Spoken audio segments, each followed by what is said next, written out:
Hoje gravando aqui no Parque Municipal Américo René Gianetti, no centro da cidade de Belo Horizonte, um parque que tem 110 anos de existência, que confunde com a própria história de Belo Horizonte. Nossa conversa hoje é sobre a questão do direito ambiental, com o ambientalista, com o advogado ambientalista Mário Werneck. Mário Werneck, em primeiro lugar, muito obrigado mesmo pela sua participação no nosso programa. Eu que agradeço, e é bom ressaltar, né, Ronaldo, que durante toda a minha vida, quando a gente conversa sobre a questão ambiental em Minas, quer seja no aspecto da representatividade como parlamentar, ou mesmo como homem público na área do Poder Executivo, vem sempre à tona dois nomes importantíssimos. Um, o Dr. Zé Carlos Carvalho, que é o atual secretário de Estado de Meio Ambiente, e depois, obviamente, Ronaldo Vasconcelos, que é autor de inúmeras leis essas que beneficiaram, sem sombra de dúvida, a questão ambiental, não só em nível federal, mas também em Minas Gerais. Mário, mas sem querer ser troca de seda, né? Eu queria elogiar a família Werneck, família que tem tudo a ver também com a história de Belo Horizonte, tanto na área da medicina, quanto hoje alguns são nomes aqui de vias públicas, praças de Belo Horizonte, mas a família Werneck tem uma história toda confundida com Belo Horizonte e com Santa Luzia. Conta para nós isso. O Dr. Hugo Werneck, que é um ícone, que é o meu grande ídolo, talvez seja uma das pessoas mais extraordinárias que o bom Deus lançou sobre a terra, ele costuma dizer que Werneck é igual Tiririca, onde você vai você encontra um.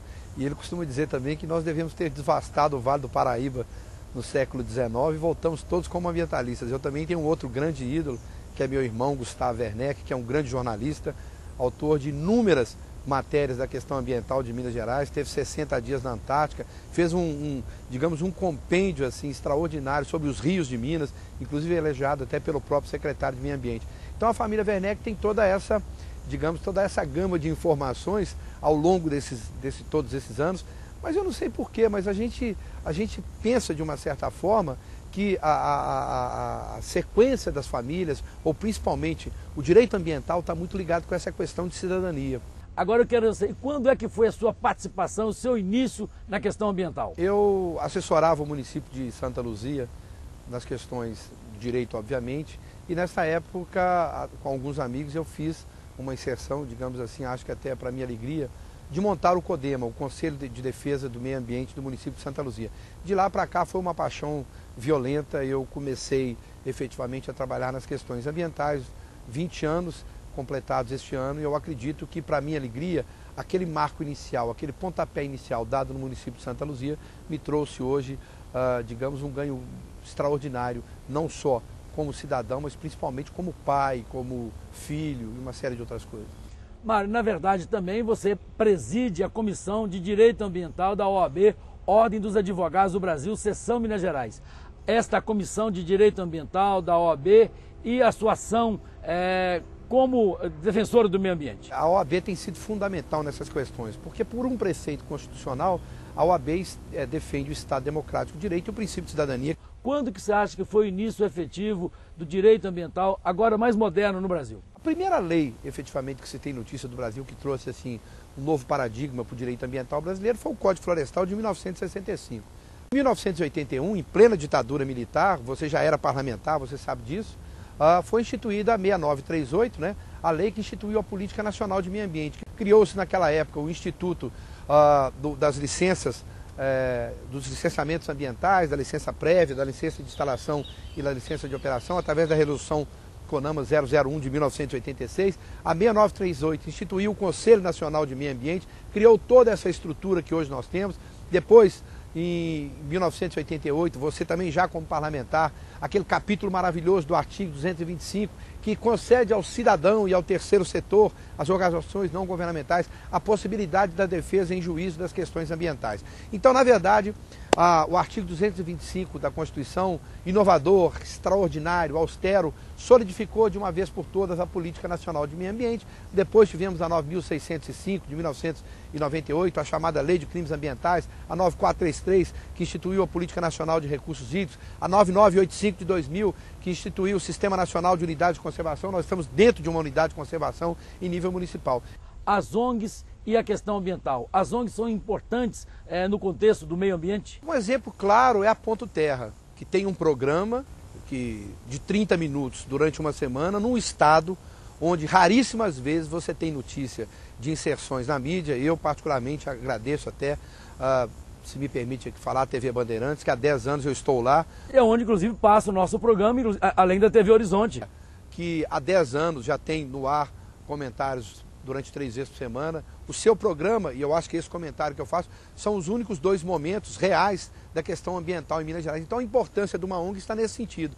E muito mais importante do que isso tudo, Ronaldo, é o fato de a ONG hoje, de ter me transformado, por exemplo, eu faço parte de uma ONG, hoje eu não sou indivíduo não governamental. Hoje eu faço parte de uma ONG com várias ações e a possibilidade de fazer o papel do Ministério Público. Hoje a ONG tem essa possibilidade, não é? De ter legalmente constituído advogados para que em seu nome possam adentrar com a ação civil pública. Vale do Sereno está preocupando vocês ambientalistas e vocês advogados. Eu estive lá domingo na casa de um grande amigo para que eu pudesse ver mais de perto. Nós adentramos com uma ação, a Preservare, tem uma ação civil pública contra o município de Nova Serrana, mas não é uma questão de ordem política, é uma questão realmente, como você disse, é pontual, porque o Vale do Sereno está sendo dizimado.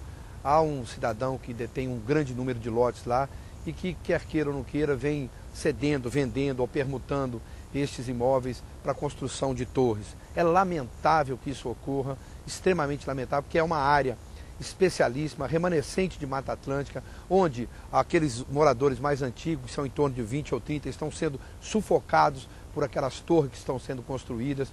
A vida, a fauna e a flora riquíssima, água abundante. Aquela região de Nova Lima é uma região especialíssima que capta água para 1.500.000 pessoas na região metropolitana. Quer dizer, as montanhas de Minas estão sendo transferidas para outros países em pequenos pedaços de ferro e agora começaram a dizimar Mata Atlântica numa região especial que é capaz de regenerar toda a temperatura, digamos, daquela região. Transposição das águas do Rio São Francisco. O projeto de transposição, ele não contempla projetos hidrossanitários, ou seja, nenhuma cidade mineira, quer seja desde São Roque de Minas até Carinhanha na divisa, vai receber sequer 1 centavo com relação a projeto hidrossanitário de estações de tratamento de esgoto. E o que é mais lamentável, as indústrias de Minas não vão poder captar água das bacias ou microbacias que formam a grande bacia franciscana.